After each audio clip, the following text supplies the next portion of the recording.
Welcome back to my YouTube channel Knowledge Begins. मैं हूं आपका दोस्त मोहम्मद तौसीफ खान और आज का हमारा टॉपिक है balance of power. Balance of power एक बहुत ही इम्पॉर्टेंट टॉपिक है इंटरनेशनल रिलेशंस का या फिर हम कहें इंटरनेशनल पॉलिटिक्स का, क्योंकि ये बहुत ही इम्पॉर्टेंट रोल प्ले करता है इंटरनेशनल रिलेशंस में और बहुत बार जो है ये कंट्रोल करता है वार होने से।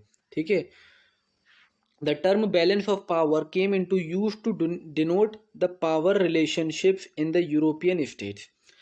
ये बैलेंस ऑफ पावर जो है ये डिनोट करता है कि पावर रिलेशनशिप जो थी यूरोपियन स्टेट सिस्टम में कब से नेपोलिक वार से वर्ल्ड वार फर्स्ट तक। Within the European balance of power Great Britain played the role of balancer और a holder of the balance. जो ग्रेट ब्रिटेन था हम जानते हैं उस टाइम पे कितना पावरफुल था और वो जिस साइड भी होता था वो एक बैलेंस साइड हो जाती थी, या उसे इसलिए इंग्लैंड को जो बैलेंसर या होल्डर ऑफ द बैलेंस कहा जाता था। यानी कि यही कि इंग्लैंड जिसकी साइड होगा वो साइड बहुत ज़्यादा पावरफुल होगी।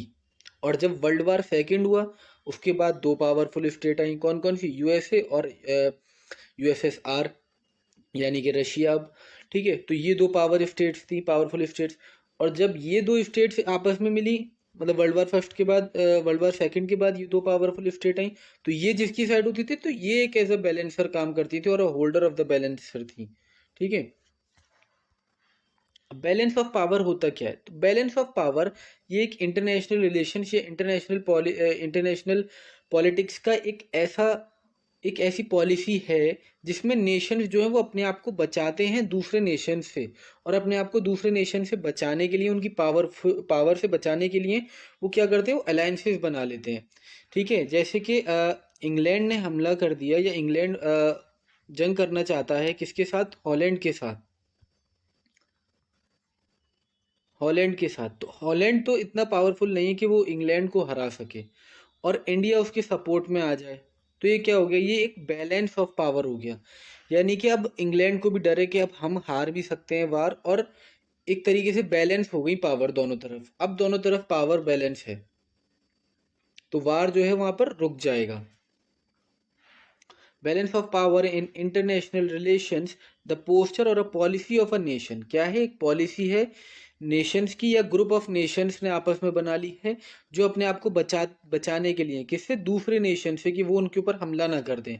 और group of nations by matching its power against the power of the other side.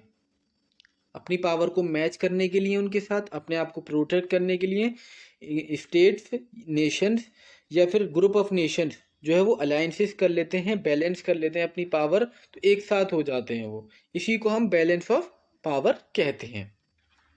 अब बैलेंस ऑफ पावर एक स्टेट कैसे एक्वायर कर सकती है? तो इसके दो तरीके हैं। State can pursue a policy of balance of power in two ways. Number one, कि वो अपनी खुद की पावर बढ़ा ले। अब अपनी पावर खुद की कैसे बढ़ा सकती है? एक तो अपनी आर्मामेंट रेस, ठीक है, एक आर्मी बढ़ा सकती है, अपने टेरिटरी बढ़ा सकती है, ठीक है, और उसके अलावा अपने हथियार बढ़ा सकती है यानी कि आर्म्स बढ़ा सकती है। ठीक है, और दूसरा मेथड क्या है? और by adding to their own power that to of the other state as when embarking upon a policy of alliances. और दूसरा है कि वो अलायंसेस बना सकती है। ठीक है, पॉलिसी ऑफ अलायंसेस यानी कि दूसरी स्टेट के साथ गठजोड़ कर सकती है, दूसरी स्टेट के साथ मिल सकती है। तो ये एक तरीका है। तो दो तरीके हैं बैलेंस ऑफ पावर को परस्यू करने के एक स्टेट के लिए, कि वो अपनी खुद की पावर बढ़ा ले और या फिर दूसरे के साथ अलायंसेस कर ले।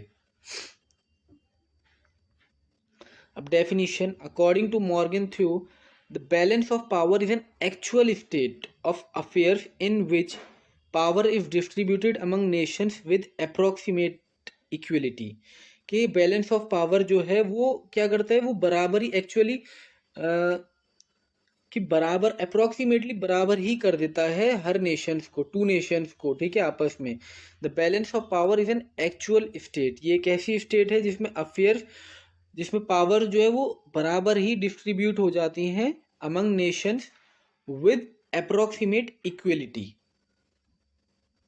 इन्होंने पूरी तरीके से नहीं कहा, इन्होंने कहा अप्रोक्सीमेटली। ठीक है, फिर जॉर्ज कहते हैं कि the balance of power is an equilibrium और a certain amount of stability in international relations. बिल्कुल सही बात है कि जॉर्ज क्या कहते हैं कि बैलेंस ऑफ पावर जो है वो एक ऐसा इक्विलिब्रियम है, या कि वो क्या करता है, वो स्टेबिलिटी लाता है इंटरनेशनल रिलेशंस में।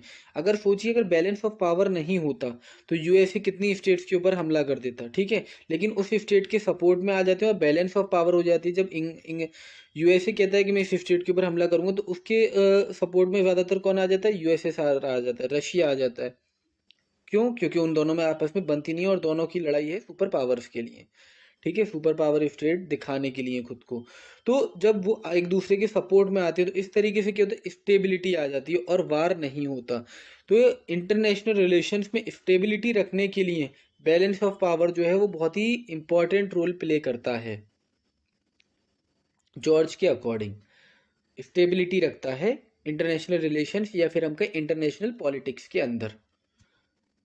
तो यही था आज की वीडियो में balance of power, definition of balance of power. I hope you guys understand. Please like my video and subscribe to my YouTube channel.